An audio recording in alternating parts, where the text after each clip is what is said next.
Hello, this is Rich Pulowski from oksealer.com to explain and demonstrate our new gas flush machine that is made out of 316 stainless steel. So what we have here are two pieces of equipment tied together. We have a standard sealer, which can be a hot air or a band sealer, all made out of 316 stainless. We have a gas flush assembly here, and then a product support conveyor, all mounted on a stand with some casters. Each individual section here is adjustable up and down for different bag sizes, operator heights, to make it ergonomic for anyone to run this machine. So the way this basically works is you find a bag, you find a good sealing temperature, you run the bag through here to make sure you're getting a good seal, so that way you know temperature and speed. Then what you have to do is this machine has to match up in speed to this machine. So there are flow controls here to adjust the speed of this, and flow controls to adjust up and down. Because when this machine runs, we place a bag here. This probe is activated by a foot switch or a photo eye. It goes down into the bag, transfers into the sealer, follows this along this path, and eventually the probe pulls out. So during this portion of the machine, this cycle, we're pulling a vacuum or introducing nitrogen or some other gas into the bag. On the back of the machine, there are two 110-volt plugs, one for the sealer, one for the gas flush. Then there's an air connection for the pneumatics here, and there's also a connection for the gas that you'd want to introduce into the machine. That's all in the back. So what I will do is kind of demonstrate the thing without a bag, and then we can demonstrate it with a bag. What I'm going to do now is demonstrate just a basic cycle of the machine. I'm using the foot pedal mode, so you'll see this probe go down and go this way and come back up. So every cycle will look like this. Probe goes down, vacuum generator came on, goes into the sealer, and comes back out and comes back for the next bag. So this basic cycle right here, you can run, depending upon the bag size, up to 8 to 10 bags a minute is the speed of this machine.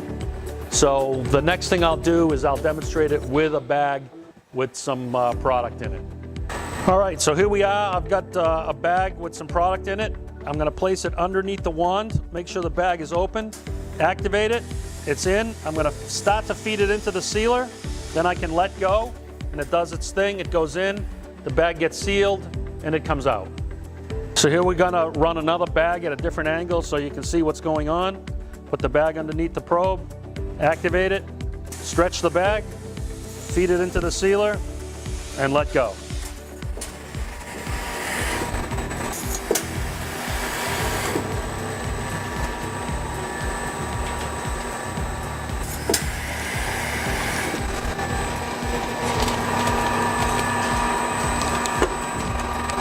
And then here's the bag sealed.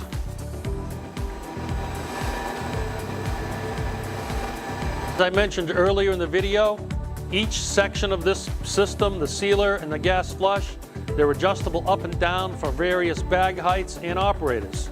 So there are switches located on the sealer, which I'll show right now. So here's the sealer going up and the sealer going down. Then we have a conveyor underneath it that goes up and goes down. And then on the gas flush, there's the same setup. So we can raise the gas flush up or we can lower it. So this way you can run multiple bag heights, and you can have different operators that can feel comfortable running the machine based upon their own height. I'm here right now to explain the new HMI, the 7-inch screen for the gas flush. You'll see several buttons here. This is a recipe name. We just called it test for this particular application. There's a running, there's a stop, there's an advanced menu, there's cases of bags per minute, and an alarm banner if something goes wrong. But the most important thing here is advanced menu. If we press this, you get recipe manager, and then this screen is where you'd set up for particular bags. So you have the option of using the foot pedal or the bag and position photo eye. Then there's a bunch of timers here that I'll explain. You have transfer delay, so when the machine is activated, it takes X amount of time before this goes down. Then you have your initial vacuum, so we pull a vacuum for X amount of time.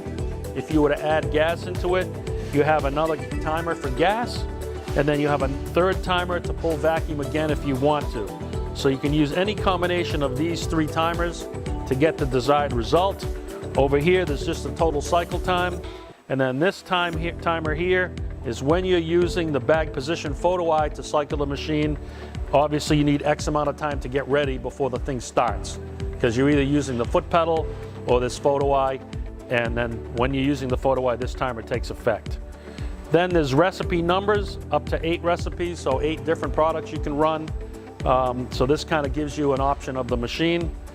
If we go back to the home screen and just go back in, there's also a screen to show all the inputs of the machine for diagnostic purposes. As I mentioned earlier in the video, we're on the back of the machine just to show you the utility connections.